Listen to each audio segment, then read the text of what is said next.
Good morning from Kodiak. Thank you for joining us. It's another rainy day here, and we're working on this old Flintlock rifle that Jen and I started, about what, a month ago? Yeah. We're going to give you a back-scene look at Southern Mountain Rifle School I've been in this morning. Southern Mountain Rifles. Now, all Southern Mountain Rifles are not East Tennessee rifles. Our people built Southern Mountain Rifle. That's all we ever built in our whole life, but they were not East Tennessee.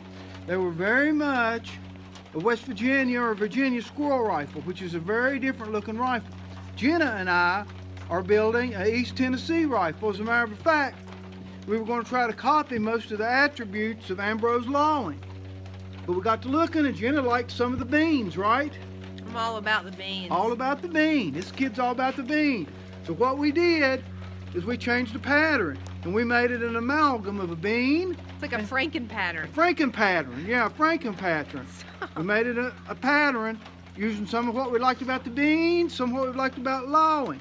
Now, if I could do that, I might be married.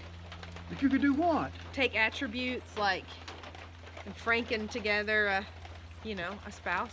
A spouse? Yeah, it don't work that way, does it? Nah, good and bad comes in the same battle, right? That's right. Battle. Everybody knows it's got a everybody that has a spouse knows that.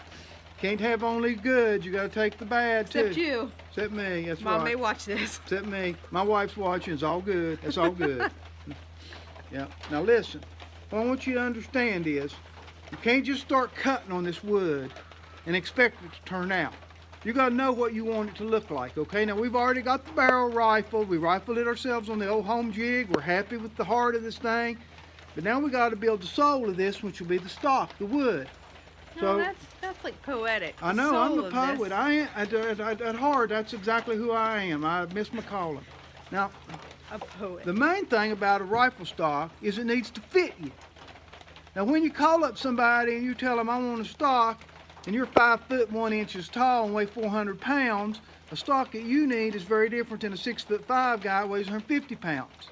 Apply within if that's you. Yep. See, we've made this little tool. Show them the tool, Jen. We've made a tool here, okay? This is a tri-stock. Now, I feel like Vanna. Yeah, well, good. Maybe you're Vanna. Okay, now listen. If you have this stock, you can fit this stock to your own self and come up with what measurements are comfortable for you. And then when you cut the stock that you're actually going to make, you don't end up cutting a 14-inch pull and you got 12-inch arms, okay? Now, almost every rifle that we cut, Ooh, rain got nasty. rain dropped on that thing, about 13.5 inches is about what we cut, okay? Now, here's the pull. Hold that stock up there, Jen. You see? From the back, now this is cut roughly like a Southern rifle. Hold it out where they can see the stock, okay? See how sharp this is? This thing's made to replicate the butt of a Southern rifle. Southern rifle has a fairly deep crescent butt plate. We can slide this in and out for length. Right here, you can't see it as a finish nail. That is indicative of the front trigger. So Jenna's going to put this against her shoulder, and put this here, and then put her face on the wood, and we're going to move this back and forth, and then we're going to measure the distance from here, from this trigger,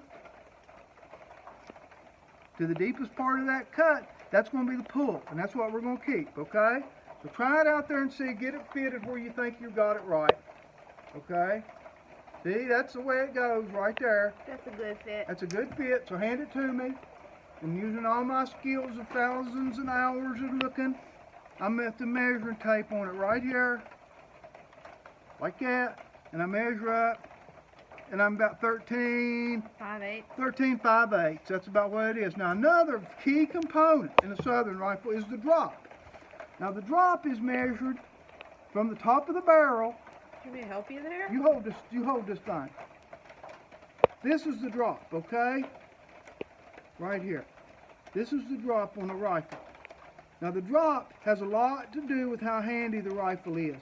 This one here has a 3-inch drop. Maybe 3, no, actually it's 3.5 inches what we signed on, 3.5. 3.5. So it's not the most drop you'll see in an East Tennessee rifle, but it's not the least either. This is sort of an amalgam. So this rifle's got the drop set, and it's got the pull. So when we transfer it to our pattern, show us our pattern. Get our pattern out here, Jim. We've got some cardboard patterns cut. Get a back look. I was gonna say our mountain layer, but I guess this is our seaside layer, really. Yeah, this is it. You see, hold that pattern up there. You see, this will be the pattern that we'll transfer onto the piece of wood. And this matches this profile, and we'll put it at this length from where the trigger is. That way we'll have a stock that fits Jenna.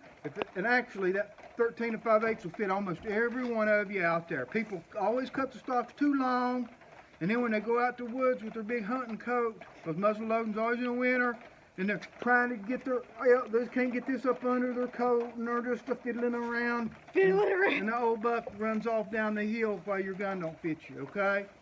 So here we are. Now, a couple of things to remember about an East Tennessee rifle. To me, this is what I have to have. I have to have this line, the comb, and this line, the bottom of the stock. Both of these are straight lines. These are straight. There's not a curve in this. These are two intersecting straight lines. If they went on out here, they'd come to a point. These are two intersecting straight lines, okay? Now, this line comes up here to the end of the comb and turns into a nose and dives away. Well, the comb line needs to project slightly above the top of the barrel to get the look we want, okay? To get the look we want, this line has to be up here. If this line projects down here and strikes into the wrist of the rifle, it really won't look like what you want. If you want this right, you look like a loser. See how it looks like that? It looks a little more, you can see it. Now, one thing about these East Tennessee rifles, a lot of these old boys was pure straight up blacksmiths. Or girls. They weren't girls. They weren't. Girls were not allowed to play with stuff like that. They had jobs to do. Not like Jenna.